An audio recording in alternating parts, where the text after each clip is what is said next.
je propose de commencer. Donc, bienvenue à tout le public qui nous ont suivis jusque-là, jusqu'à la fin de cette première journée pour cette belle table ronde sur le livre d'art pour enfants dans le musée, que je vais introduire très, très brièvement. Durant la journée, différentes articulations du livre avec le lieu muséal ont déjà été mises en lumière. Et dans cette table ronde, on va pouvoir écouter différentes actrices de différents musées pour nous permettre bien de continuer d'explorer cette place du livre jeunesse dans le musée et la façon dont le livre s'articule avec les collections du musée pour préparer, prolonger, agencer autrement la rencontre avec l'art qui se joue entre les murs du musée. 4 interventions vont d'abord se succéder pour un premier tour de table, même si sur Zoom, la table n'est pas très ronde. Nous sommes des petites icônes rectangulaires. Et puis après, nous aurons le temps pour nouer le dialogue avec le public. Donc, la parole sera d'abord donnée à Nadine Combet, que je vais introduire un petit peu plus longuement dans un instant. Ce sera un enregistrement, je vous l'expliquerai. Ce sera ensuite, non pas Patrice Chazotte, mais Isabelle Franz-Marty, qui est chef de projet culturel jeune public au Centre Pompidou depuis 1990. Et j'introduirai un petit peu plus longuement chacune, si elles le veulent bien, au moment où elles prendront la parole. Ce sera ensuite Céline Latil, qui est responsable du Centre de documentation du MACVAL depuis 2004, c'est-à-dire avant même l'ouverture du MACVAL. Donc, elle a vraiment créé le fond de ce centre avec son équipe. Et on terminera ce tour de table par Alba Zamolo, dont on a entendu déjà parler ce matin, de façon parfois un peu codée. On disait Alba, le public s'est peut-être demandé, ben la voilà, c'est la libraire jeunesse de la librairie du Louvre qui nous présentera donc le public, qui nous expliquera le public qu'elle accueille et la façon dont le livre jeunesse est présent dans ce seuil si important du musée qu'est la librairie. Donc, on va commencer avec un enregistrement, comme je l'annonçais, de Nadine Combet, qui ne peut pas être là. Elle est confinée en province, elle n'a pas le matériel pour se connecter à Zoom, donc elle a bien voulu s'enregistrer. Nadine Combet a passé 36 ans au Centre Pompidou, au sein de l'atelier des enfants.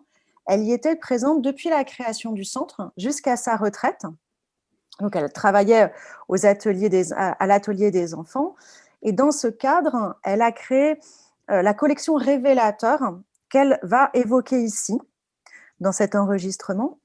C'est une collection qui est bien sûr moins connue que l'Art en jeu, qui a été créée par Sophie Curtil, mais qui porte aussi cet esprit de l'atelier des enfants, comme pour la citer, et qui a plusieurs originalités.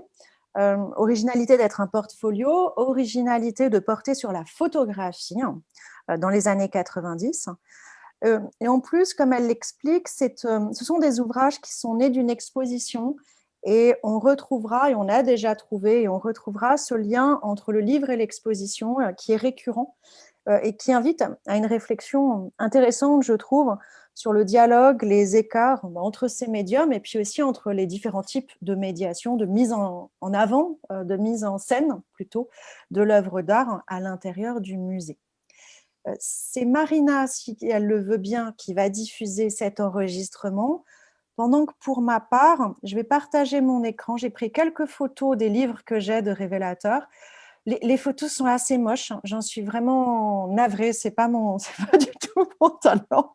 Il y a plein de talents que je n'ai pas.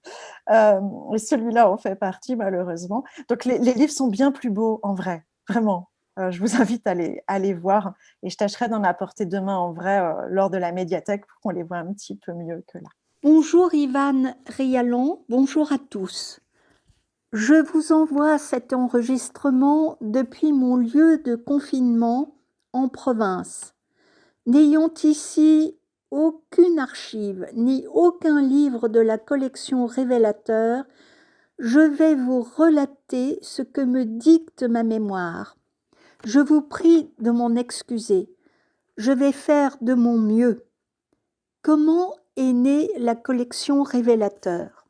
C'était il y a 30 ans, Vers 1992, si je ne m'abuse, je faisais partie de l'atelier des enfants du Centre Pompidou depuis son origine en 1977. Notre but était d'ouvrir l'esprit des enfants à la création contemporaine sous toutes ses formes.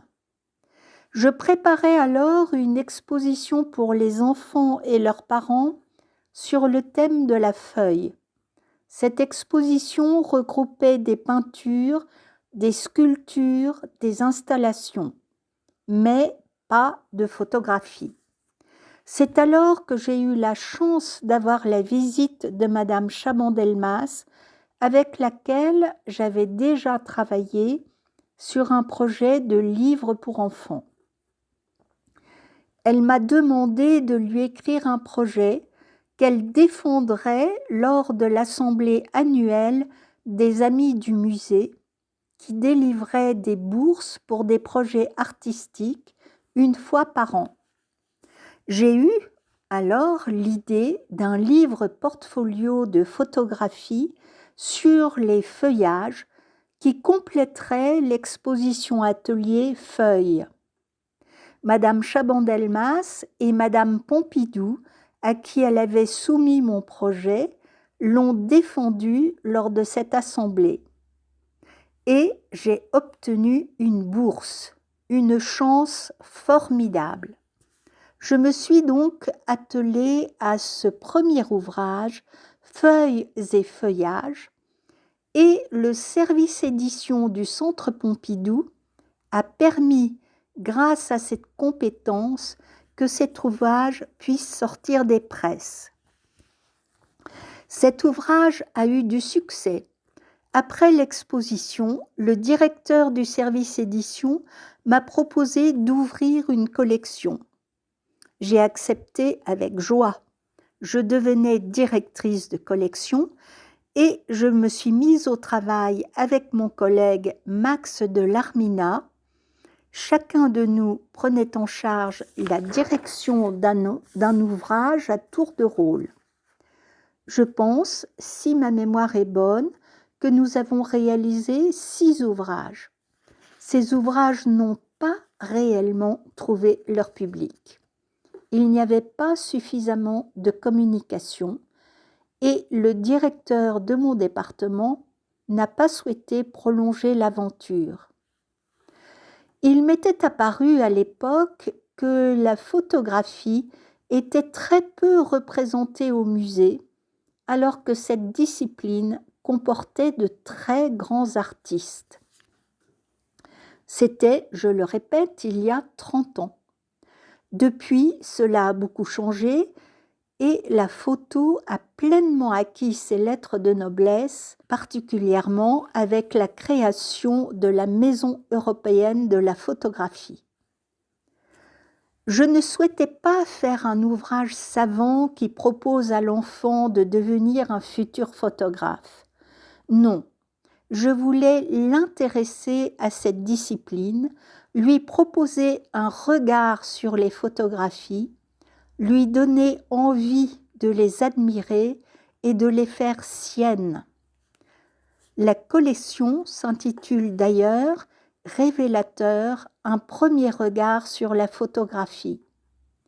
Je souhaitais les rendre curieux et leur permettre de découvrir la beauté et le sens révélés dans ces images nouvelles, les aider à apprécier un art à la fois très divulgué et peu apprécié à sa juste valeur.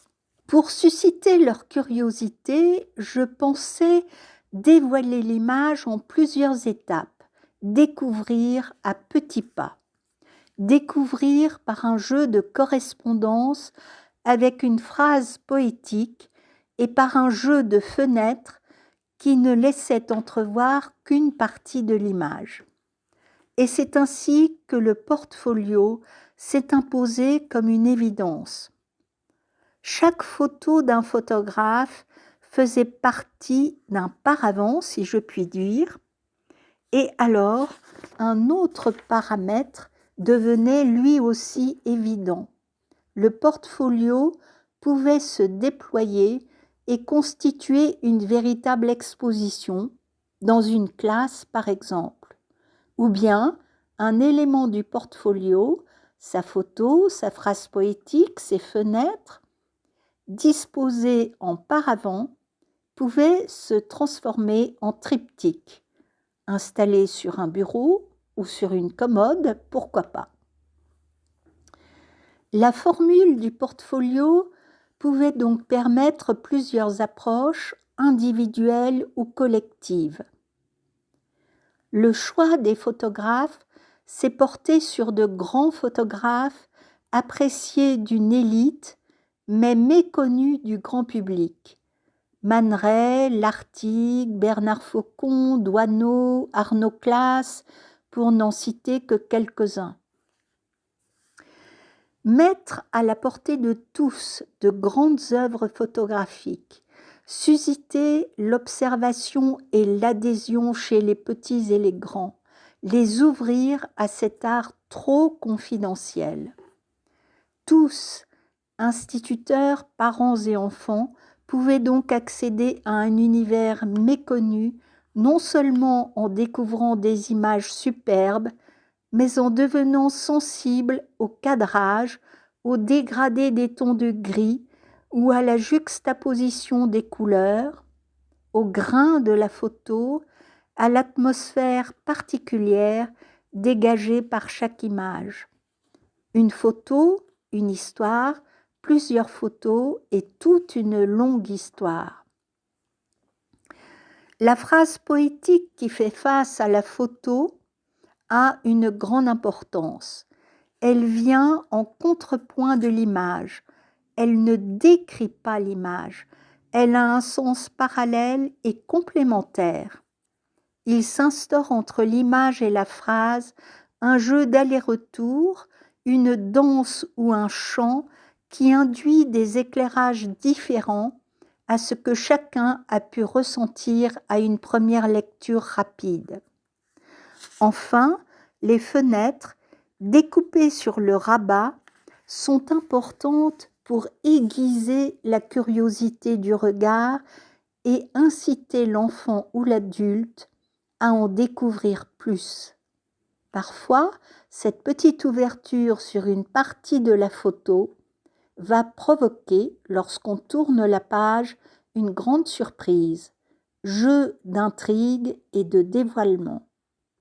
Le premier portfolio a été complété par la suite d'une courte biographie sur le photographe, permettant de mémoriser son nom, sa démarche, son itinéraire. Voici donc ce dont je me souviens du concept de ces portfolios. J'espère vous avoir intéressé, j'espère que 30 ans après, ces ouvrages tiennent encore la route et qu'ils pourront vous inspirer. Je vous remercie de votre écoute. Nadine Combet. Je passe la parole, si elle le veut bien, à Isabelle Franz-Marty, qui est donc, comme je l'ai annoncé, bien, chef de projet culturel jeune public au centre depuis 1990. C'est moins ancien que Nadine Combet, mais c'est une ancienneté qui est tout à fait respectable. Alors, elle a mené aussi des projets éditoriaux, mais elle a bien voulu ici évoquer la place du livre à l'atelier des enfants du centre, et elle va donc évoquer l'art en jeu, non pas pour témoigner de la création de la collection, qui est due, on le sait, à Sophie Curtil, mais à sa place, pour évoquer sa place dans la médiation du centre. Et si elle le veut bien, puisqu'elle est aussi privée de sa documentation, l'exposition à laquelle la collection, les premiers volumes de la collection avaient donné naissance, avec un effet intéressant de boucle, de l'œuvre dans le musée au livre, et puis du livre à nouveau à l'œuvre dans le musée, le livre mis en scène dans le musée, dans une articulation qui est tout à fait passionnante. Et voilà, je sais qu'elle est chez elle et donc elle n'a pas les documents qu'elle souhaitait. Je la remercie beaucoup de faire cette intervention dans ces circonstances. Bon, effectivement, ça fait un peu plus de 30 ans que je travaille au Centre Pompidou. Je suis arrivée comme étudiante, faire un stage, quelques ateliers, où j'ai eu la chance effectivement de de travailler avec Sophie Curtil, Elisabeth, Nadine Combet que vous avez entendu. L'art en jeu créé par Sophie, effectivement, c'était avant tout déjà dans l'idée de toujours permettre au public le plus large d'accéder à l'art et à la culture, qui était ce qui a présidé finalement à la création de l'atelier des enfants dans l'ouverture du centre en 77. Sophie Curtil était déjà là en 74 pour la préfiguration de l'atelier des enfants. Elle était artiste, pédagogue, et donc la pédagogie qui a été développée au Centre Pompidou du temps de Daniel Giraudy, qui a pris sa présidence, puis de Gaël Bernard avant 2000, était cette pédagogie qui était fondée sur une expérimentation, un contact avec les œuvres et les artistes et une approche sensible. Donc une éducation finalement du regard. Ces livres, finalement, ils défendaient cette place du jeu, de montrer sans expliquer, de suggérer par métaphore, de stimuler l'imagination, d'ouvrir des portes, qui était un peu la pédagogie développée par le Centre Pompidou. Donc, finalement, une pédagogie qui a donné des livres d'art, une collection qui a démarré, qui a été publiée à partir de 85 jusqu'en 98, qui a compté à peu près 33 titres, dont plus d'une dizaine ont été écrits par Sophie Curtil.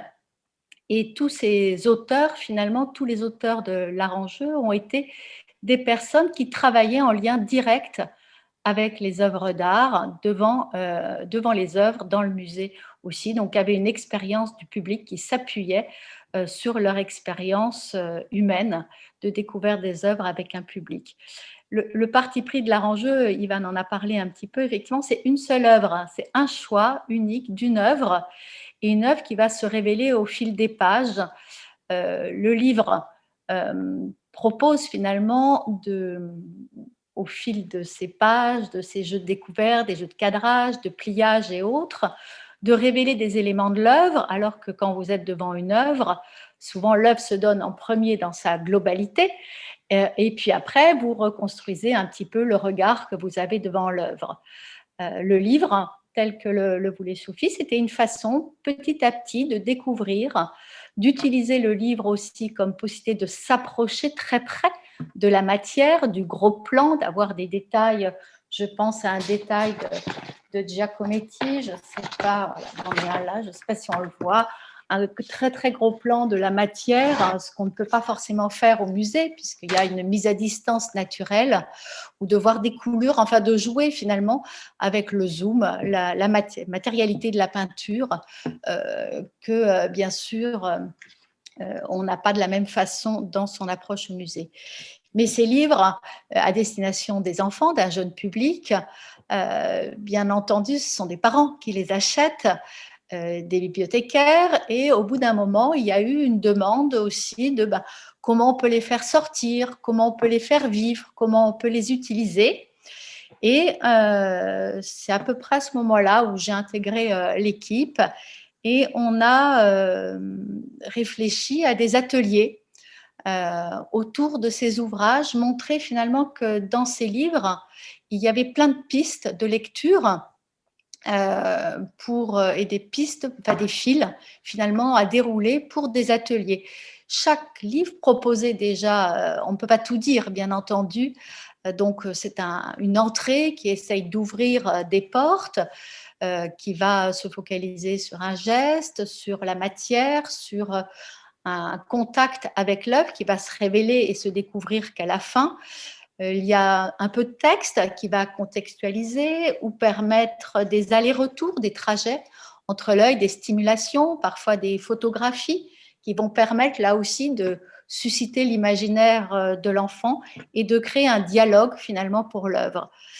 À travers donc ces livres, finalement, ils nous ont donné des fils qu'on a extraits pour inventer des règles du jeu d'atelier, pour faire d'abord un travail d'expérimentation sur 2, 3, 4 séances, où les enfants d'abord faisaient, c'était la pédagogie au centre, on fait des choses d'abord, on met en place un vocabulaire, on élargit même le vocabulaire sensible de l'enfant, comme on apprend à lire et à écrire, on apprend à regarder, à s'intéresser aux couleurs, à la composition, aux formes, aux pleins, aux vides, aux matières, avant de se confronter à l'œuvre, une façon de tisser des liens et de rentrer en connivence finalement.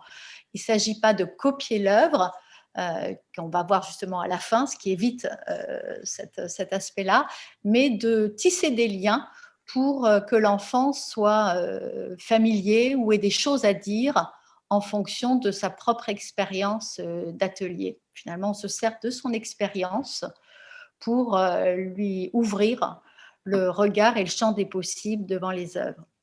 Donc, ces ateliers se sont mis en place. Petit à petit aussi, on est intervenu dans des écoles, dans des bibliothèques, des salons du livre, parce qu'effectivement, le centre a une librairie, mais qui est la librairie Flammarion, donc il y a aussi ses propres ouvrages. Donc, effectivement, il fallait aussi porter la collection, la faire connaître. Et Elisabeth Tamsola-Gauger, qui dirigeait conjointement avec Sophie la collection, en faisait énormément la promotion à travers aussi des actions de terrain, une façon aussi de montrer que le livre a sa place, même quand on n'a pas accès aux œuvres, puisqu'effectivement, nous, on avait la chance d'avoir le musée sur place et de pouvoir emmener les enfants, mais en bibliothèque ou autre, ou dans des écoles, souvent c'est à travers le livre et donc les images que les enfants découvrent des œuvres d'art. Et c'est vrai pour beaucoup d'autres choses. Je n'ai jamais été en Égypte et pourtant, grâce à de nombreux ouvrages, j'ai pu découvrir un certain nombre de choses et me forger un regard là-dessus.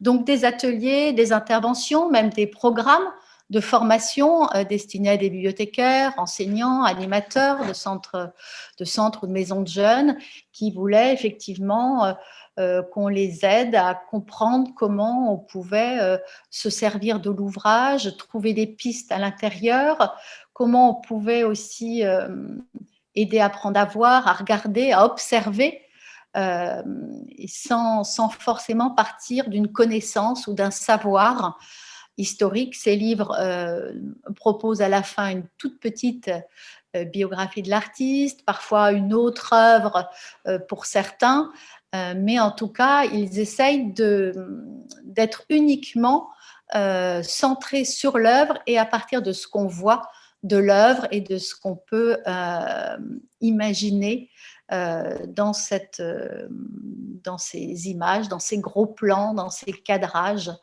tisser des liens entre le monde environnant. Je pense au livre autour de Calder, où Sophie, effectivement, parle de l'arborescence. Finalement, les feuilles, les mobiles de Calder jouent avec le vent, comme les feuilles d'un arbre balancent avec le vent. Pollock peignait parfois à même le sol, a peint sur des tables vitrées où on voit l'herbe en dessous. Donc des jeux comme ça de correspondance avec l'univers. Ce n'est pas écrit noir sur blanc, mais par des jeux de composition, de typographie ou d'images, ils fournissent un certain nombre d'éléments de contexte sur l'artiste. Je pense aussi au livre sur le porte-manteau de Duchamp. Il y a ce jeu d'échiquier avec ses formes. Or, effectivement, Duchamp était plus qu'un grand amateur d'échecs. Donc, ce sont des éléments qui apparaissent dans la composition sans être forcément dit, mais qui influent indirectement sur les images que l'enfant assimile dans sa découverte des œuvres.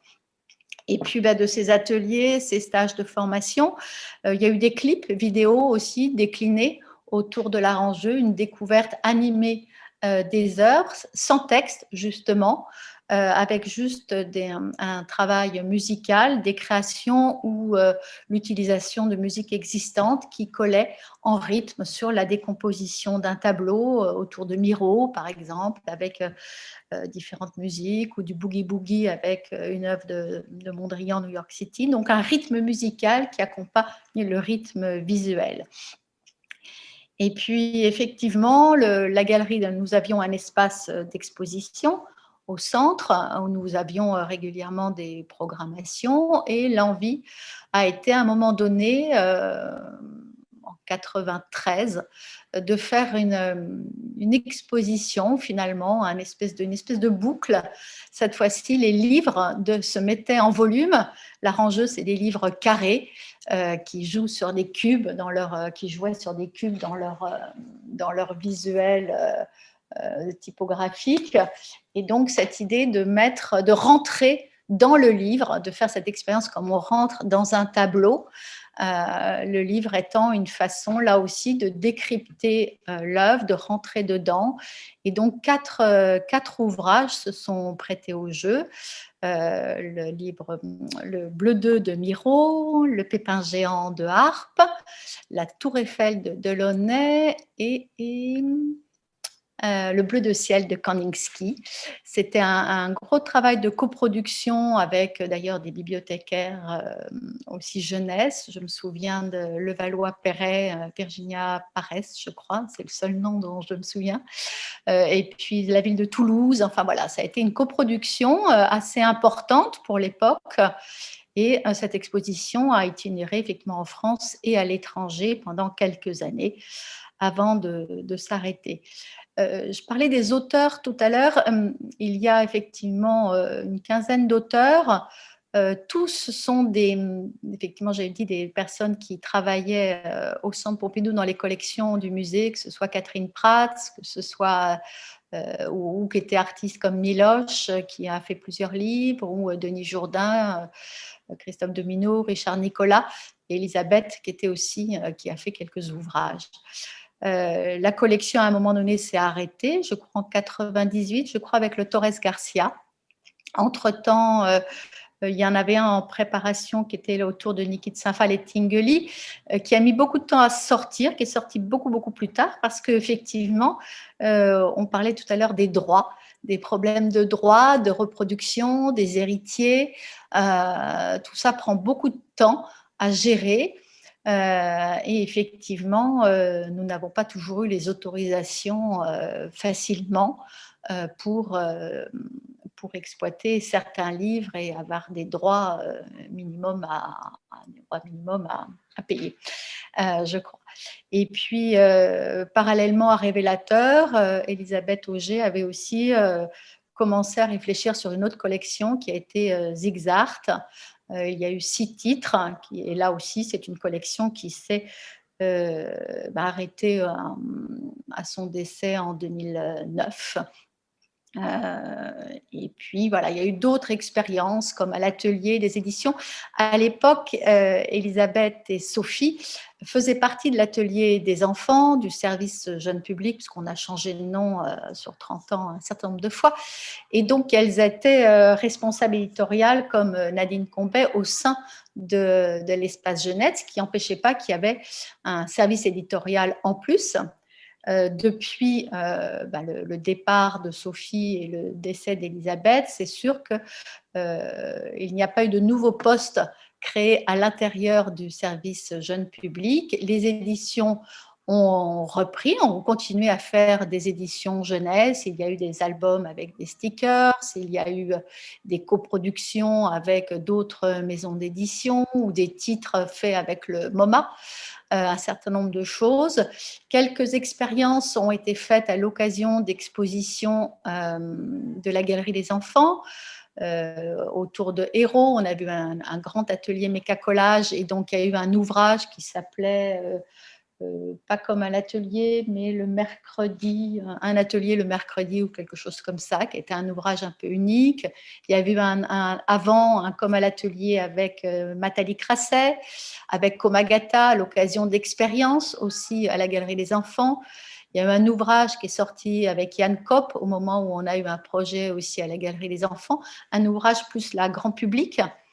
Et puis ponctuellement, depuis quelques années, il y a eu Mon œil qui a été un peu je dirais qui a pris un peu la continuité de cette philosophie, de cette pédagogie de l'arrangeux, qui est cette idée de toucher toujours un autre public, puisqu'il y a ceux qui viennent au Centre Pompidou, mais il y a ceux qui sont aussi éloignés des musées et de la culture, donc toujours toucher de nouveaux publics, inventer de nouvelles formes et à travers cette web-série, il y a eu des commandes à des artistes, à des graphistes, à des designers de courtes séquences audio, dont Raphaël Garnier, il y a quelque temps, effectivement, en coproduction avec une maison d'édition à Maretta, je crois, et une coédition avec le Centre national du livre. Il y a un livre qui est sorti qui s'appelle Abracadabra aussi, qui permet là aussi de faire un travail autour de l'art. Les éditions jeunesse du centre, enfin les éditions du centre, donc sortent un certain nombre d'albums sans lien direct avec nous. Parfois, il y a des rencontres qui se font à l'occasion d'événements aussi que nous organisons parfois les premiers dimanches du mois. Le musée est gratuit, donc il y a eu des événements autour du livre de Picasso de Claire Fay. Il y en a eu un autre, un atelier impromptu autour du livre de Bastien Contraire qui s'appelait Sourire. J'ai un petit trou. Voilà. Mais donc voilà, ponctuellement, il y a eu Françoise Petrovitch, effectivement récemment à l'occasion de l'exposition à la Galerie des Enfants, et il y a éventuellement un projet aussi de collaboration à l'occasion de la prochaine manifestation de la Galerie des Enfants qui sera probablement avec Jean-Charles Castelbajac, et il y aura peut-être là aussi un travail de coproduction. C'est vrai qu'effectivement, vous en parliez ce matin, Violaine Bouvet aussi, et la relation entre libraire et le service de médiation et édition, tout ça, c'est des relations effectivement aussi humaines. Ces projets ont été portés par des personnes. À un moment donné, Nathalie Crasset a aussi fait avec Corinne Rosenthal, qui était chef de projet chez nous, un ouvrage jeu coloriage pour les enfants.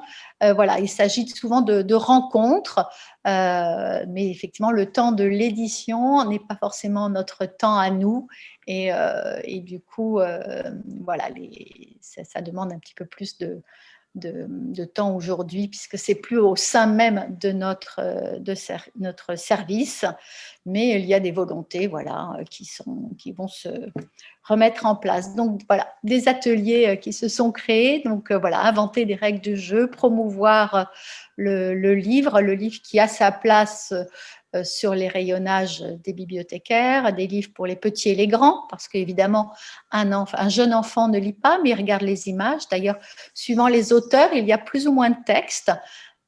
Sophie Curtil était plutôt dans une économie et une poésie de quelques mots qui venaient accompagner. Elisabeth était plus prolifique. D'ailleurs, elle en a fait un aussi, je crois que Marie Cellier dans la collection Elle comme léger, il me semble, avec elle. Enfin, elles étaient aussi voilà, amies. Donc voilà, chaque auteur finalement a imprimé un petit peu sa marque. Certains livres nous servent encore aujourd'hui quand nous allons à l'extérieur. Pendant le confinement, nous sommes allés dans les écoles qui étaient restées ouvertes pour accueillir les enfants soignants, faire des ateliers. Et à ce moment-là, il n'y avait pas d'œuvre, donc le livre est le relais, une mise à disposition pour les enfants et un point de départ pour des ateliers, la ligne noire autour du jardin d'hiver de Dubuffet, les cercles colorés ou concentriques autour d'un point avec l'œuvre de Kupka, la matière, la terre et le geste autour de Giacometti. Donc finalement, chaque œuvre pour nous est le point de départ d'une expérience, et en se servant juste de la trame de ces livres, tout médiateur ou animateur sensible peut proposer, sans se tromper finalement, des explorations pour faire découvrir et tisser des liens entre l'art et les enfants. Voilà. Merci beaucoup Isabelle. Je vais laisser la parole sans tarder à Céline Latil. J'espère qu'on aura du temps pour les questions à la fin. Donc, j'aimerais bien, moi, rester jusqu'à 20h, mais comme je vous dis, on va essayer de respecter le temps de vie de chacun. Donc, Céline Latil, je le disais tout à l'heure, elle est responsable du centre de documentation du MACVAL depuis 2004. c'est-à-dire avant même l'ouverture du MACVAL au public en 2005. C'est donc avec son équipe qu'elle a constitué le Fonds Jeunesse, notamment, entre autres, d'un centre de documentation qui a été pensé d'emblée comme ouvert à toutes et tous. Et au sein du centre de documentation, en lien avec les conférencières et conférenciers du musée, l'équipe du centre donc utilise le livre comme une médiation vers l'art et vers les collections du musée, dans le musée même, et dans le centre, mais aussi dans le musée. Alors, il y a des actions qui sont dirigées vers différents publics, vers les classes, d'autres vers les familles. Et une des originalités du MACVAL, c'est des médiations vers les tout petits, vraiment les tout petits, les moins de 3 ans, les bébés avec leurs parents et aussi le public des crèches. Et si elle le veut bien, j'aimerais bien qu'elle vous expose cette expérience. Je vais déjà envoyer une étudiante de master. Tout à fait, que j'ai eu longuement au téléphone.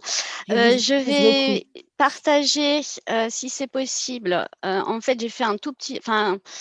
je vais le mettre en diaporama. Alors, si j'y arrive, à partir du début. Voilà, j'ai... Est-ce qu'il se lance? Voilà. Juste pour, comme point d'appui de mon propos, je trouvais plus agréable d'avoir quelques visuels, surtout pour ceux qui ne connaissent pas le MACVAL. Tout d'abord, quelques mots sur le musée. Donc, le musée d'art contemporain du Val-de-Marne a ouvert ses portes, comme vous le disiez, en novembre 2005 à Vitry-sur-Seine.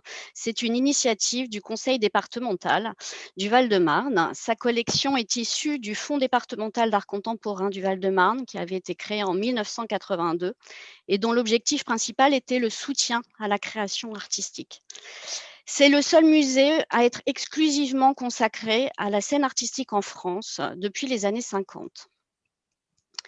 Ce musée est né de la conviction de l'ancien président du conseil départemental, Michel Germain, qu'un soutien à la création artistique, tourné résolument vers le public, concourt à l'épanouissement de chacun, à la connaissance de l'autre, au respect mutuel et à la cohésion sociale.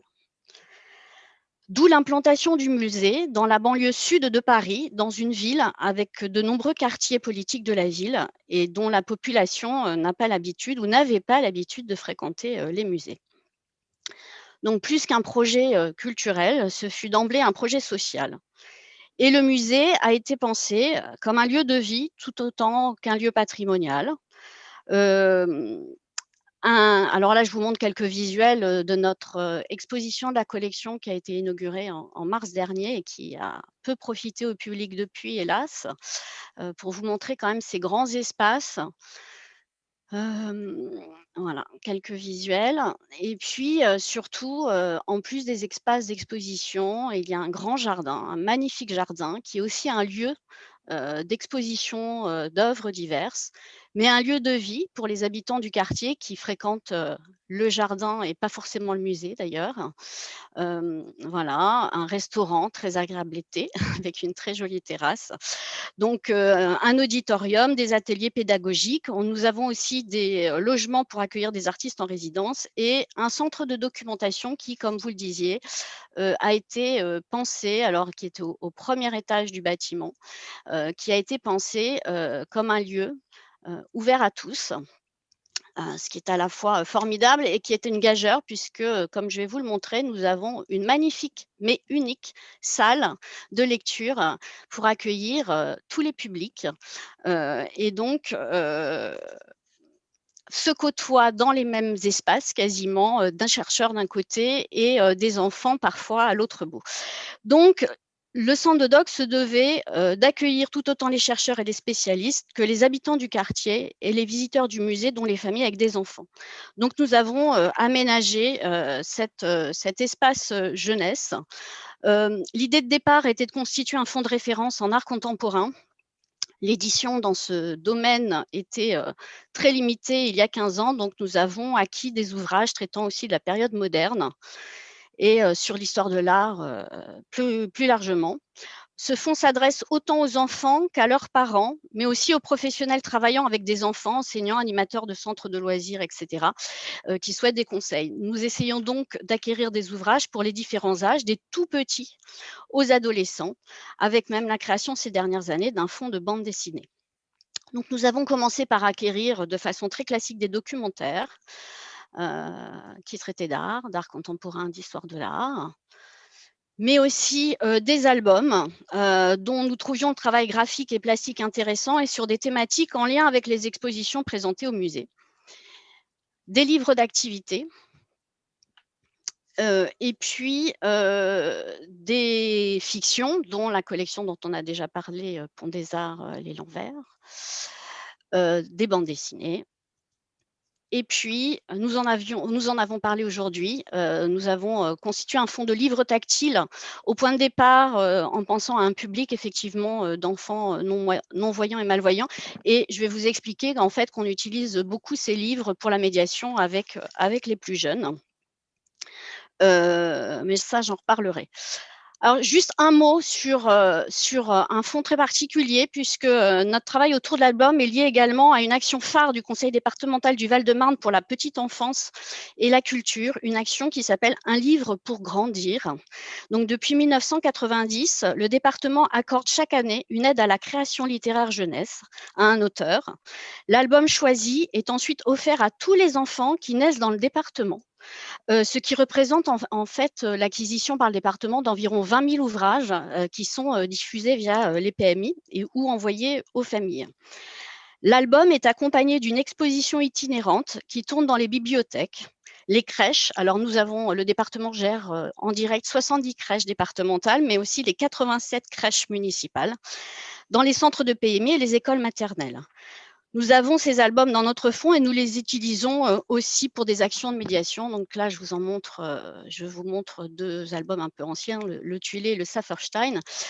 J'ai choisi aussi la couverture de Do River d'Isabelle Zimler parce que nous avons fait un atelier avec elle aussi, et la primeur du futur album qui a été choisi et qui sera offert en 2021 à tous les bébés, qui est Rosie de Gaëtan Dorémus. Voilà. Un fonds très spécifique aussi. Alors ça, c'est quelque chose qu'on a démarré pas du tout au point de départ pour les enfants. On s'est intéressé assez vite aux livres d'artistes. Alors, aux livres d'artistes au pluriel, hein. Il existe différentes formes, différentes définitions, et les professionnels ne sont pas tous d'accord pour s'entendre sur ce qui est ou n'est pas un livre d'artiste. Notre point de départ était de partir des artistes déjà présents dans la collection du MACVAL et de regarder comment ils s'intéressaient à l'objet livre et comment ils pouvaient travailler autour de cet objet.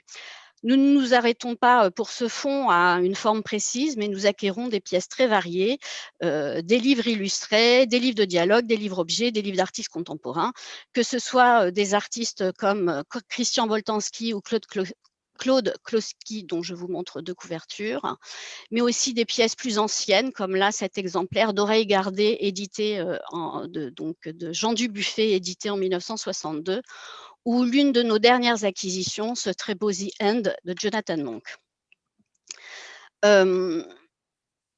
Alors, est-ce que ma présentation ne fonctionne plus? Alors, qu'est-ce qui se passe? Je suis désolée, j'ai un petit souci avec. Voilà. Donc, en développant ce fonds, nous sommes aperçus que le livre d'artiste est un formidable outil de médiation pour parler d'art contemporain aux enfants. Donc, nous avons décidé de développer un deuxième fonds.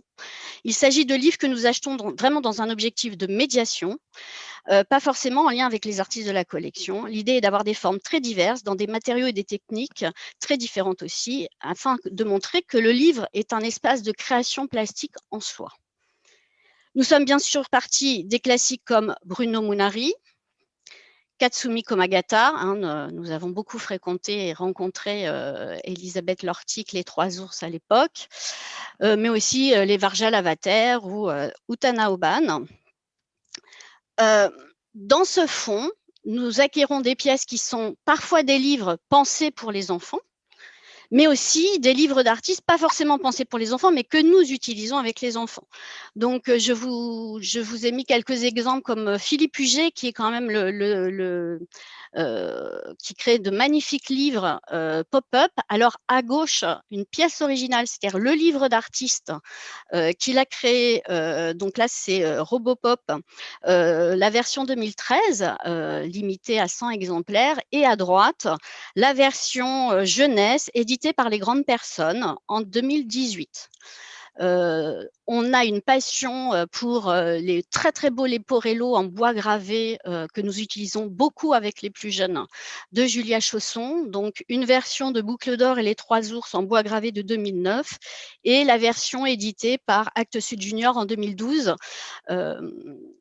D'avoir comme ça une version, d'avoir l'original en livre d'artiste et sa déclinaison en livre jeunesse nous permet aussi d'aborder, alors ça avec les plus grands, toute la question justement aussi de travailler sur la différence entre le livre d'artiste original et l'édition courante.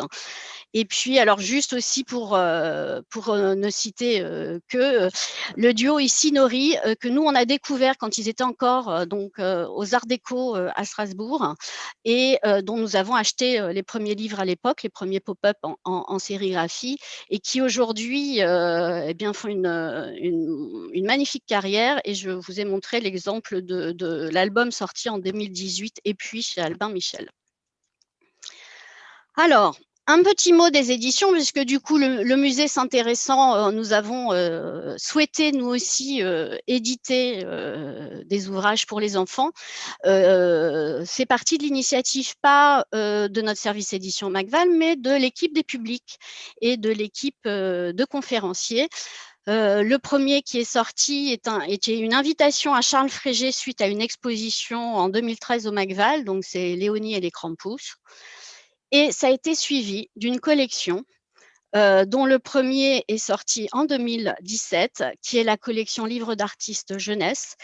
Et l'idée est de donner carte blanche, enfin carte blanche non, puisque en fait le format est imposé, mais de passer commande à un artiste de la collection, afin de valoriser un travail qui est un travail en fait qui n'a pas été créé pour le livre, mais qui est un travail qui a été créé souvent auparavant et qui est présenté et qui est poursuivi dans le format livre.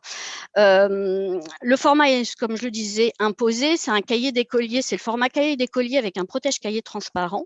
Le premier, c'est Aurélien Froment qui avait fait tout un travail photographique en noir et blanc sur le tombeau, enfin le palais du facteur Cheval. Et donc, vous voyez à gauche une sélection des photographies qui a été mise en page avec le texte du facteur Cheval. À droite, vous voyez le Ulma de We Are the Painters, qui est très intéressant parce qu'en fait, au point de départ, les planches, ce sont les planches du synopsis d'un film qu'ils ont réalisé depuis et qu'ils ont adapté en fiction pour le Macval. Et le troisième qui est sorti en 2019, c'est La Savane de Virginie Yassef. Donc voilà, juste une petite incursion sur un objet très particulier que le Macval, j'en reparlerai à l'occasion si on a le temps. Vous retrouverez toutes ces références, vous pouvez retrouver toutes ces références et toutes les descriptions, parce que nous alimentons nos notices descriptives dans notre portail documentaire. Je vous mettrai l'adresse à la fin. Alors, la médiation, justement. Yvan, vous souhaitiez que je parle plus particulièrement de ce que nous faisons et entre autres pour les plus jeunes. Alors, la présentation, en fait, j'ai choisi de vous présenter nos différentes actions de médiation dans l'ordre où nous les avons créées, en fait, où nous les avons pensées. Donc, en fait, la première forme que l'on a pensée, ce sont les ateliers du livre d'artiste. Alors, au Macval, la médiation... un petit peu, puisque je vais vous demander de résumer ça peut-être en 5 minutes.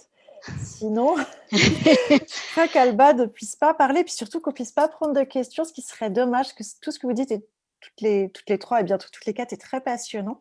Donc je vous brime un petit peu. Oui, non, pas de souci. Donc les ateliers du livre d'artiste, la médiation a une place très importante au musée. Effectivement, c'est un petit peu atypique que des documentalistes soient associés comme ça à des projets, mais on a souhaité, en fait, c'est parti de l'idée de valoriser notre fonds de livres d'artistes Et donc, le premier format qu'on a créé, ce sont ce qu'on appelle les ateliers du livre d'artiste. Donc, c'est un format pour les familles avec enfants à partir de 5 ans autour de l'objet livre. Et alors, attendez, je ne sais pas pourquoi, à chaque fois, mon PowerPoint, hop, je vais retourner. Voilà. Donc, voilà. Donc, les ateliers du livre d'artiste pour les familles avec enfants à partir de 5 ans, où là, on invite un artiste ou un auteur à venir présenter un livre et à partir de ce livre, d'imaginer un petit atelier d'expérimentation. C'est à la fois dans un objectif, au MACVAL, la place de l'artiste est centrale et la place de la rencontre avec l'artiste est centrale. Donc, il est important pour nous de faire rencontrer le public. L'idée est aussi, on en parlait, qui est d'expérimenter par des ateliers. Donc, ça donne soit des productions individuelles, soit des œuvres collectives comme avec Michel Galvin. L'idée, c'est aussi de montrer que la création d'un livre, c'est compliqué et parfois ça prend du temps. Là, c'était un atelier avec Gwen Legac sur un projet de livre qui n'était pas encore édité. Je ne sais pas si depuis elle l'a édité, Les mains libres. Mais l'intérêt est de montrer les planches originales, tout le travail de l'artiste et ensuite de faire travailler parents et enfants, ça c'est important, d'expérimenter une technique, de rentrer dans l'univers du livre. Et voilà, que les enfants, je ne vais pas reprendre tout ce qui a été dit jusque-là, mais on est vraiment dans l'expérimentation. Un format, un livre, une œuvre.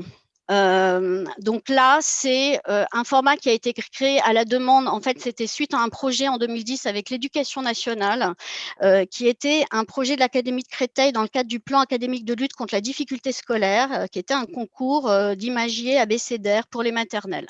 Et donc, ce format a tellement bien marché qu'on a décidé de le pérenniser et sous ce titre, un livre, une œuvre, un temps au centre de documentation avec une documentaliste autour de livres d'artistes, d'albums, de livres tactiles, et ensuite un temps en salle.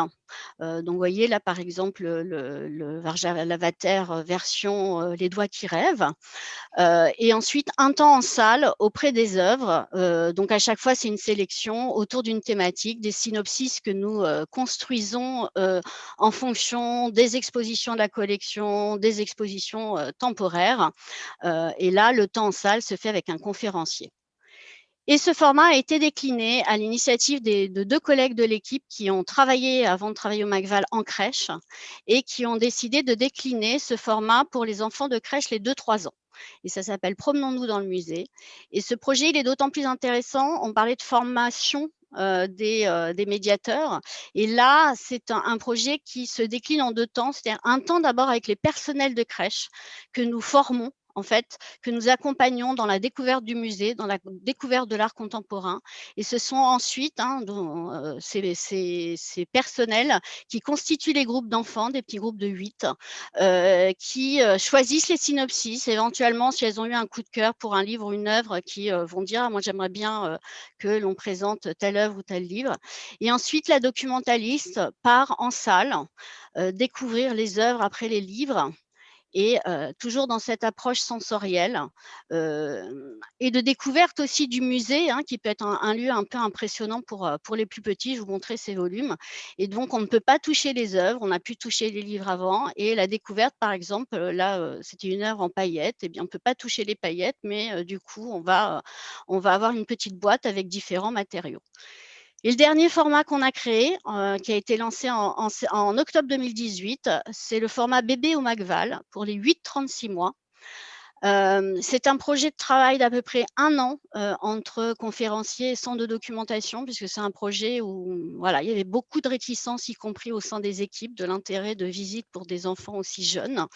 Et là, en fait, le livre est utilisé comme un outil au même titre que des instruments de musique, que d'autres objets. Donc là, par exemple, on voit la collègue qui utilise un bâton de pluie devant une œuvre de Mircea Cantor qui représente un arc-en-ciel. Donc c'est une une approche sensorielle.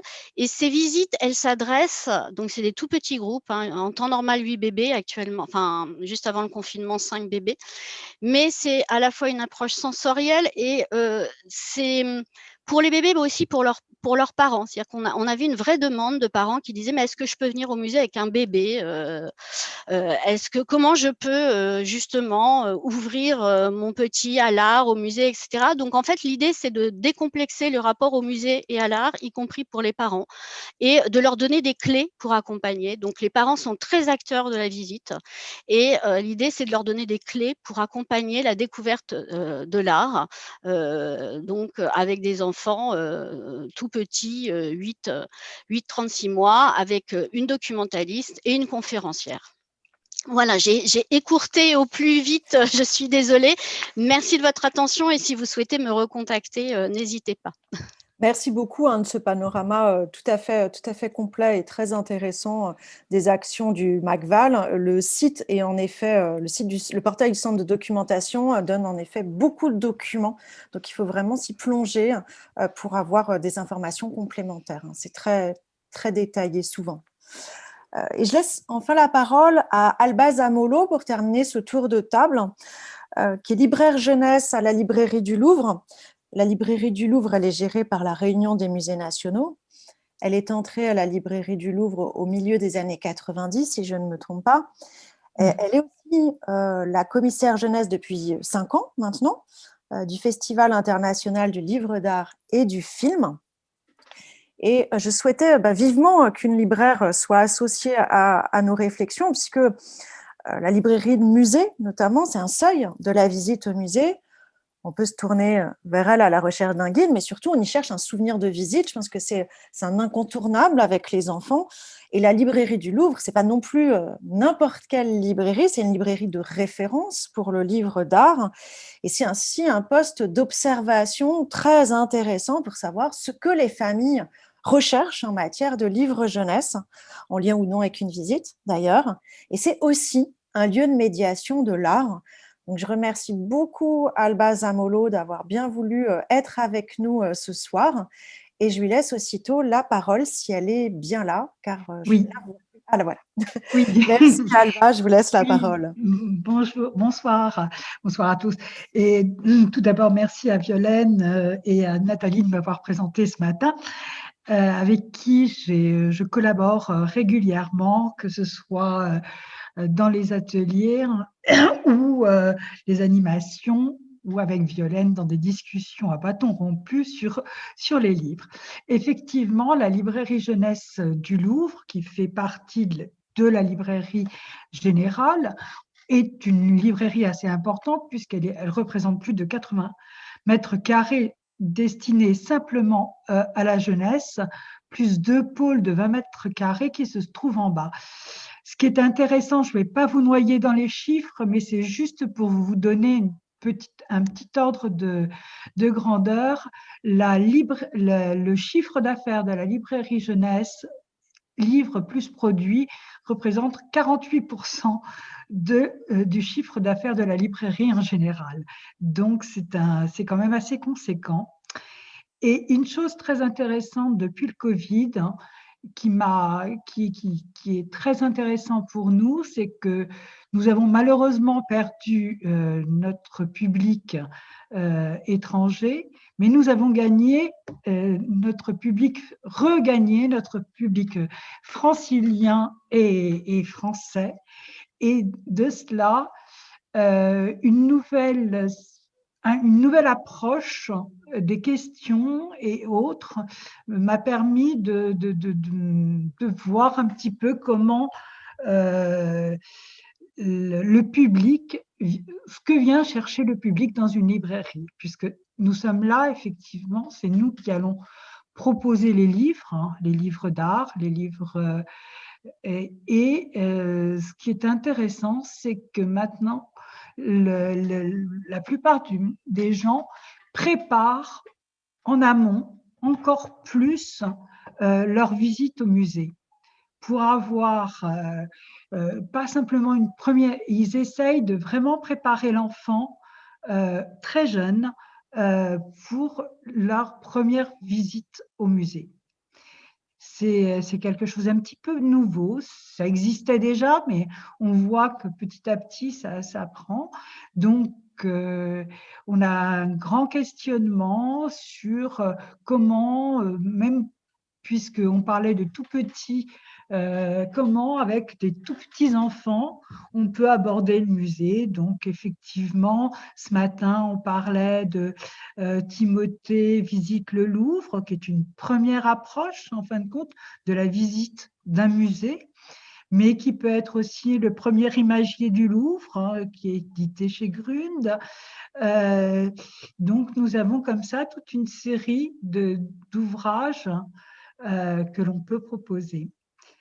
Autre approche que je trouve intéressante, on a parlé de Petit Noun en long, en large ce matin, et il y a quelques années, avec les éditions Azan et le Louvre, nous avons « Mais où est donc Hippo ?» ce petit livre, ce livre qui cache un petit hippopotame dans chaque page.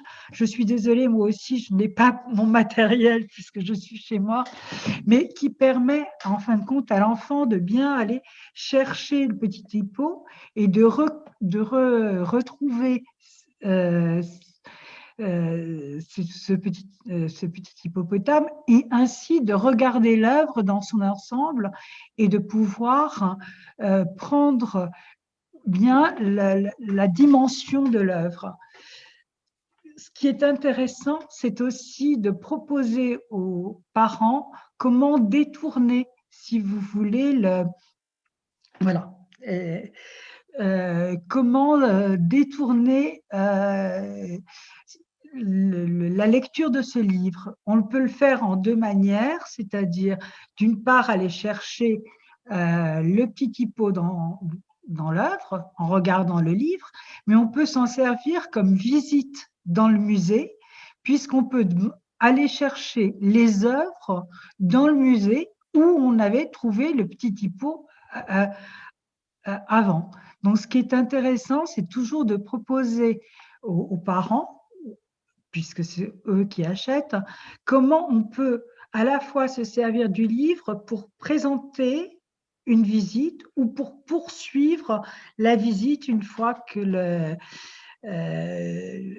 en avoir un souvenir. Voilà, entre autres. Alors, rapidement, à la librairie, nous essayons aussi de faire des petites animations quand cela est possible pour compléter les animations qui sont proposées au Louvre, en faisant appel à des artistes comme Caroline Desnouettes, que vous allez avoir la chance d'avoir demain soir, hein, ou des auteurs qui viennent dédicacer leurs livres et présenter leurs ouvrages. Alors, je pense que j'ai fait un petit peu le tour. Si vous avez d'autres questions ou d'autres... Peut-être que vous pourriez simplement nous dire aussi quels sont, on a évoqué beaucoup de livres aujourd'hui publiés par le Louvre, quels sont ceux qui se vendent bien pour que le public se rende compte aussi des livres qui rencontrent le public, et puis aussi que vous nous disiez quelques mots de la façon dont vous mettez certains livres en avant. Ça, Violaine en a un petit peu parlé, et ce qui permet la vente, parce que le livre, il y a des livres qui se vendent tout seuls, quasiment. Oui, tout à fait. Mais il y a des livres qui se vendent à la librairie du Louvre parce que vous faites en sorte qu'ils se Oui, vendent. alors effectivement, nous organisons d'une part des thématiques, c'est-à-dire que toutes nos tables sont très, très thématiques. Nous avons vraiment la table constituée pour le Louvre, avec un ensemble de livres sur le Louvre, à la fois des guides mais des présentations, des vitrines qui sont effectivement très,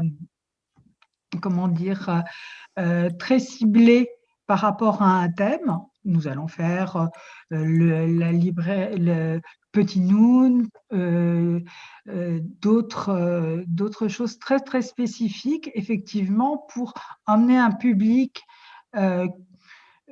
qui est juste de passage, lui donner envie de se renseigner plus profondément. Voilà, en profondeur. Donc, peut-être un exemple d'un livre qui se vend tout seul, quasiment, et puis d'un livre qui se vend parce que vous le mettez en avant. Je sais que vous avez quelques petits favoris. Alors, il y a des livres qui se vendent tout seuls, bien sûr. Timothée visite le Louvre. Après, nous avons les 10 chefs-d'œuvre, les 10 plus grands tableaux du Louvre qui sont expliqués chez Larousse, qui se vendent tout seuls, puisque c'est des choses. Après, il y a des petits chouchous comme La peur du Louvre, qui est une façon, qui est un ouvrage assez ancien, mais tout à fait intéressant pour une nouvelle visite, qui permet de voir le musée autrement, par exemple. Je mets le titre, La peur du Louvre. Je l'ai montré, quand je le montre aux conférences, je pense à la fois à vous et à mon enfance. Voilà, oui, c'est un titre qui a à peu près une trentaine d'années. Et ce que j'aime bien souligner, c'est que c'est un titre de science-fiction, en fait, puisqu'on y voit la Grande Pyramide qui n'existe pas à ce moment-là. Voilà. On a encore un quart d'heure, donc c'est bien, et il y a encore des courageux qui nous suivent, qui n'ont pas été déjà absorbés par leurs activités familiales. Est-ce qu'il y a des questions? Voilà, il y a des questions qui arrivent pour une question de Cécile Bouler, si je ne me trompe pas, pour Céline Léatil, qui vous demande comment vous travaillez avec les artistes autour de votre collection de livres d'artistes pour enfants. Alors en fait, c'est comme je le disais, c'est l'équipe des publics, c'est la responsable de l'équipe des publics, Stéphanie Hérault, et qui avec son équipe travaille en fait, sollicite des artistes. Donc en fait, l'idée est de partir des artistes présents dans la collection et de leur donner une invitation. Donc c'est vraiment un échange avec eux. L'idée, c'est aussi d'être à partir de projets qui existent déjà. C'est des recherches ou des projets qui ont été menés, alors qui étaient soit, par exemple, Aurélien Froment, c'était vraiment tout un travail photographique autour du palais. Et en fait, il a fait une sélection. Donc, c'est un travail alors, les choix sont validés évidemment par la conservatrice en chef du MACVAL, les choix des artistes, mais ensuite, c'est un travail d'à peu près un an, je crois, d'aller-retour entre la responsable de la médiation et les artistes, sachant que cette collection, elle est un petit peu particulière parce qu'on en parlait tout à l'heure, les livres, ce sont des objets un peu particuliers, c'est-à-dire qui ne rentrent pas forcément dans les codes du livre pour enfants, ce sont de véritables objets artistiques pensés comme tels. Et du coup, on le disait, les livres sont choisis par les parents, donc il y a tout un travail évidemment sur la couverture, la quatrième de couverture, etc. Et puis un objet artistique un peu ovni à l'intérieur qui rend compte d'un travail artistique à un moment donné. Donc je sais que cette collection, alors ça a été pensé comme une collection, donc ça impose un format aussi. Et du coup, je sais que cette collection a du mal à trouver son public. Voilà. Alors après, au MACVAL, on est d'abord un musée. Nous ne sommes pas des éditeurs professionnels. Nous avons une collègue en interne qui est chargée des éditions, mais qui est chargée des catalogues et des monographies d'artistes, mais pas du tout de l'édition jeunesse. Et c'est un domaine qu'on découvre, qu'on expérimente nous aussi.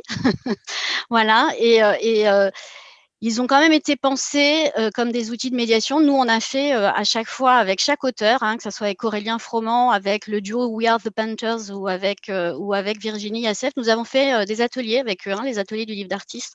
Une séance a été consacrée avec présentation du livre. We Are the Painters, ils sont venus avec leur synopsis original, leur planche originale. Donc les enfants ont pu voir les planches originales, qui étaient en fait les planches d'un synopsis de film, pas du tout les planches pour le livre qu'ils ont adapté. Donc ça permet de rencontrer les artistes aussi et de toucher du doigt des œuvres originales aussi. Donc c'est à la fois un livre, une édition jeunesse et un outil de médiation et un outil de rencontre entre les artistes et les enfants. Je ne sais pas si j'ai répondu à la question. Oui, puis toujours pour vous, Sabrina Messing, j'aimerais que vous précisiez les réticences pour les 8-36 mois. ce qui était le cas aussi au Centre Pompidou, hein, Mm. si ma mémoire est bonne. Je ne pense pas que le Centre Pompidou fasse des ateliers pour les moins de 3 ans. C'est assez rare. Je me trompe peut-être. Hein. Si Sabrina Messing veut bien, je n'ai pas bien compris sa question sur la collection. Peut-être qu'elle pourra la préciser de quelle collection elle parle pendant que Céline Latille peut répondre sur les 8-36 mois. Et puis Isabelle France, peut-être, Voilà. qui veut intervenir. Oui, nous, on a aussi des ateliers pour les tout bébés qui s'appellent les Cozy Visites, qui sont destinés aux 0-24 mois, 0-2 ans. Et après, on avait des visites comptées aussi 2 ans, 2-4 ans. Voilà. Ils sont un peu le même modèle, mais il n'y a pas forcément de livre.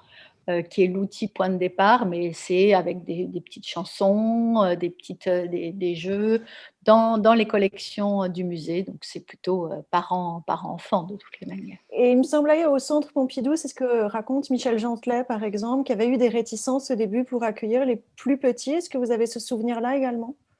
Oui, il y a eu effectivement, parce que ce n'est pas la même approche, mais voilà, et après, c'est toujours les enfants aussi dérangent dans les expos comme Matisse. J'ai entendu du public dire oh là là, ça prend de la place, tous ces enfants, ça fait du bruit. Mais bon, c'est partout pareil, la place de l'enfant, un enfant qui visite, il ne visite pas de la même façon que des adultes. Éventuellement, il va s'exprimer, parler, bouger devant les œuvres. Et effectivement, il faut que tout ça cohabite dans le même espace, voilà, avec différents publics. Oui, je pareil, pense que partout. Oui, il y a tout ça. Il y a, je pense tout simplement une question de formation et d'expérience, c'est-à-dire que c'est un nouveau public avec lesquels les collègues n'avaient jamais travaillé. Donc, ils se demandaient comment, justement, quelle approche ils pouvaient avoir, ce qu'ils pouvaient apporter. C'est parfois dérangeant, nous on le voit bien dans les présentations qu'on fait avec les plus jeunes. Les enfants, ils ont une écoute physique qui n'est pas l'écoute des plus grands ou des adultes. Un enfant, il peut vous écouter en vous tournant le dos, en se roulant par terre. En fermant les yeux, en mettant les pieds en l'air, et que évidemment, c'est pas pour autant qu'il écoute pas, c'est pas pour autant qu'il est tout d'un coup, on va le ressaisir, on a l'impression qu'il écoute pas, et en fait, si, il va se tourner vers vous, il va pointer du doigt quelque chose. Donc voilà, c'est un public qui est pas facile, que nos collègues ne connaissaient pas, avec lesquels ils n'avaient jamais travaillé. Ils ne voyaient pas comment l'aborder et ce qu'il pouvait apporter. C'était quoi l'intérêt, tout d'abord, de faire des visites pour des enfants de 8 mois, 10 mois, 12 mois. Voilà, donc ça, c'est la première chose. C'est vrai que c'est venu à la fois d'une vraie demande du public, et puis c'est parti de l'expérience, je le redis, de 2 collègues de l'équipe qui, avant de travailler au centre de documentation, ont travaillé en crèche. Donc elles connaissaient les bébés, avaient fait tout un travail en crèche avec les bébés, de découverte du livre, autour avec des interventions de lectrices, de conteuses, etc. Et donc qui ont su convaincre. Alors, les plus réticents, je disais, c'était un travail à peu près d'1 an, 1 an de préparation quand même, d'imaginer des choses, de tester, etc. Les plus réticents des collègues n'ont pas voulu faire de visite au début, s'intégrer au projet. Et en fait, assez vite, il a été proposé qu'ils assistent aux visites que l'on faisait. Et en fait, en assistant aux visites, plusieurs collègues ont dit ben, je veux bien y participer maintenant. Je comprends mieux l'approche, je comprends mieux le projet, je comprends mieux ce que vous avez voulu. Et finalement, et en plus, ça rencontre un succès, c'est-à-dire que c'est le premier mercredi du mois à 10h. On a 8 places. Alors, en temps normal, hors contexte pandémie, mais on a 8 places donc chaque bébé peut être accompagné d'un ou 2 parents. Et en fait, on a autant de gens sur liste d'attente qu'on a de places disponibles, et ça a rencontré tout de suite le public était là, demandeur et au rendez-vous. Voilà. Et c'est à la fois un public de parents qui ont l'habitude d'aller au musée, mais aussi un public de parents qui découvrent leur musée par l'offre qui est faite pour les bébés, en fait.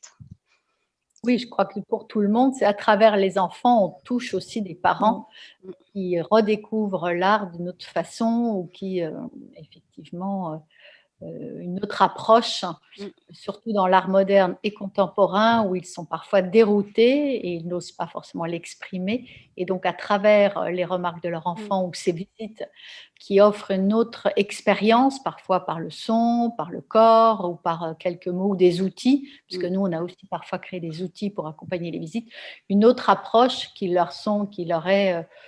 facilite finalement ce premier regard. Et on l'a vu, nous, quand le centre a fait des projets comme le Centre Pompidou Mobile, quand on s'est déplacé dans des lieux où il y avait peu de culture, finalement, à travers les enfants, on touchait des parents qui n'osaient pas forcément fréquenter des lieux d'art. Et je crois que c'est la vocation de nos institutions d'aller à la rencontre de tous ces publics et d'inventer sans arrêt de nouvelles formes. Finalement, le livre est une des formes, comme le CD-ROM, comme les outils dont vous parliez, les audios, les podcasts ou autres. Voilà, toujours trouver de nouvelles formes, de nouvelles approches pour toucher le maximum de publics, toucher tous les publics, effectivement, que ce soit après les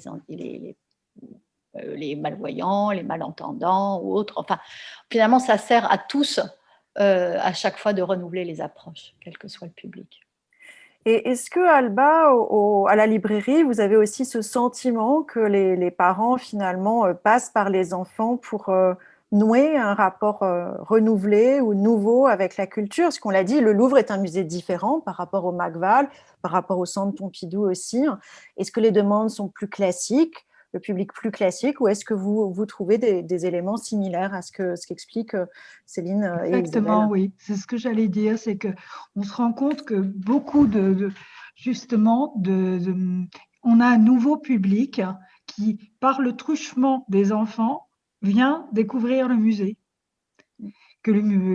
Pourtant, qui est le musée incontournable qu'ils ont peut-être fait à l'école ou ils sont venus avant, mais grâce en emmenant les enfants, ils apprennent à revenir au musée.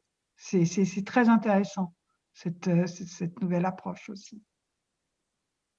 Donc, Sabrina Messing vous demande de préciser quel nouveau public, mais c'est des gens qui n'allaient pas, qui ne sont pas allés au musée depuis la visite scolaire qu'ils ont faite au CP. Voilà. Et on se rend compte naturellement on a plus le temps on a un public qui est quand même plus rare, hein, moins nombreux qu'avant, donc on a beaucoup plus le temps de discuter avec eux et on se rend compte que ça fait peut-être, ils n'ont jamais mis les pieds, c'est en emmenant leurs enfants qu'ils découvrent le musée. Donc c'est intéressant aussi. Et c'est pour ça que les livres pour enfants sont pour eux une première approche ou d'histoire de l'art ou de découverte de l'art, de certains peintres, de certaines choses. Rien qu'en feuilletant des livres pour les petits. Et pour rebondir aussi sur les questions, c'est Sabrina Messing que je remercie beaucoup pour la façon dont elle nourrit nos discussions depuis ce matin. C'est vrai que toute la journée, on a mis en avant une approche plus plaisir, une approche du livre, très sensorielle, une approche où l'enfant est acteur. Mais je pense qu'il faut souligner aussi que des livres plus classiques ont beaucoup de succès et que notre regard de chercheurs, de chercheuses, de créateurs, créatrices de livres ne doit pas masquer en fait parce que vous disiez par exemple les 10 chefs-d'œuvre du Louvre de Larousse, et je pense que les bibliothécaires peuvent dire sans doute la même chose. Hein. Voilà, et puis des besoins comme Objectif Louvre, dont parlait Violaine ce matin, pour bien montrer toutes les époques qui sont Louvre, toutes les choses. Les parents en ont besoin pour nourrir la visite. Et que effectivement, nous, on aime plutôt les choses un petit peu plus ludiques, un peu plus autres, mais on a besoin aussi de choses très pédagogiques et très, très normatives presque, pour redonner des bases, parce que les gens en demandent. C'est là où votre point de vue est très précieux, justement, c'est que je trouve que notre point de vue souvent est trop déformé par on a un regard parfois trop pointu, et justement ce que vous soulignez bien, et Violaine l'a souligné aussi, c'est qu'il ne faut pas oublier des classiques en fait, et des approches qui restent traditionnelle, mais on commence par ça.